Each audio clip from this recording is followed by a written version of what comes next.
Le gouverneur de la Banque du Canada, Stephen Poloz, a décidé de réduire les taux d'intérêt une fois de plus. La première réduction inattendue s'est produite en janvier de cette année, lorsque la Banque du Canada a coupé les taux de 25 points de base.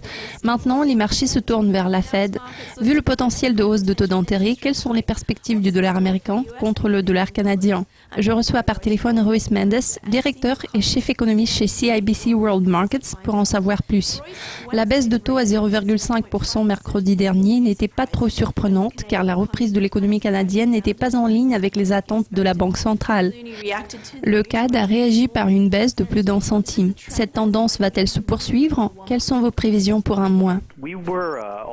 À vrai dire, nous envisagions une telle réduction, tout comme de nombreux économistes. Nous anticipions une dépréciation continue du dollar canadien.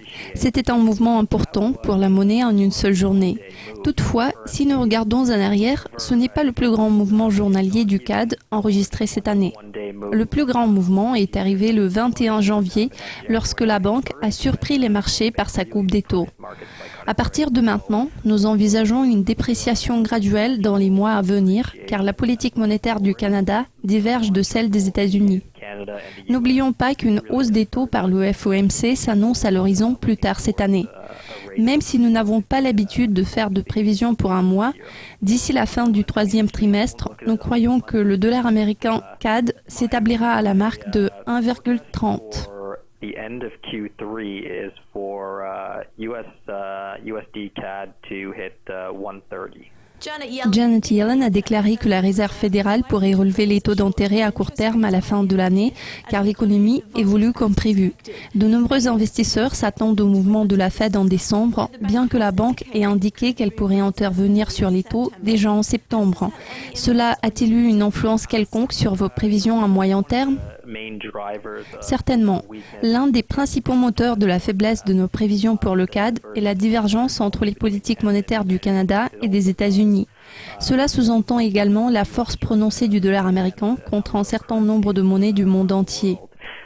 Nous prévoyons que Janet Yellen va relever les taux d'intérêt en septembre, ce qui devrait aboutir à plusieurs mouvements dans le troisième trimestre, et nous pensons que le dollar américain CAD va se déprécier encore davantage, car nous prévoyons une deuxième hausse des taux par la Fed déjà en décembre. Dans l'ensemble, nous anticipons 2 hausses de taux avant la fin de 2015 aux États-Unis. D'ici la fin de 2015, nous tablons sur le niveau de 1,33 pour l'USD CAD. 15 out of the US. So we're looking for the end of 2015 for US dollar CAD to trade at 133. Non seulement la Banque du Canada a réduit ses taux, mais aussi elle a fortement réduit ses prévisions de croissance pour le reste de l'année. Quel effet cela a-t-il eu sur vos prévisions à long terme, surtout pour 2016? Certainement, nos prévisions concernant les taux n'ont pas beaucoup changé, car nous nous attendions à ce que la banque réduise les taux mercredi dernier.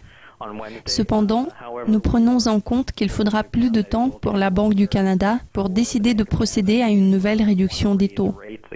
Nous envisageons une appréciation un peu plus lente du UR contre le dollar américain en 2016.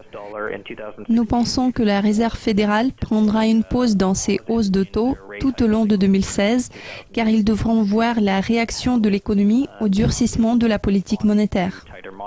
Vu la plus récente baisse des taux au Canada, nous anticipons un rebond un peu plus lent du dollar canadien avant cette réduction de taux.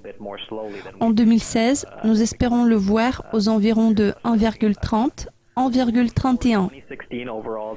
Mais vers la fin de l'année, il pourra s'établir à 1,28, étant donné que la politique monétaire canadienne pourra se resserrer d'ici là.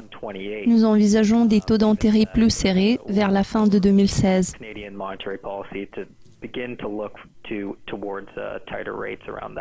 C'est tout pour l'instant. Nous vous présenterons très bientôt de nouvelles prévisions.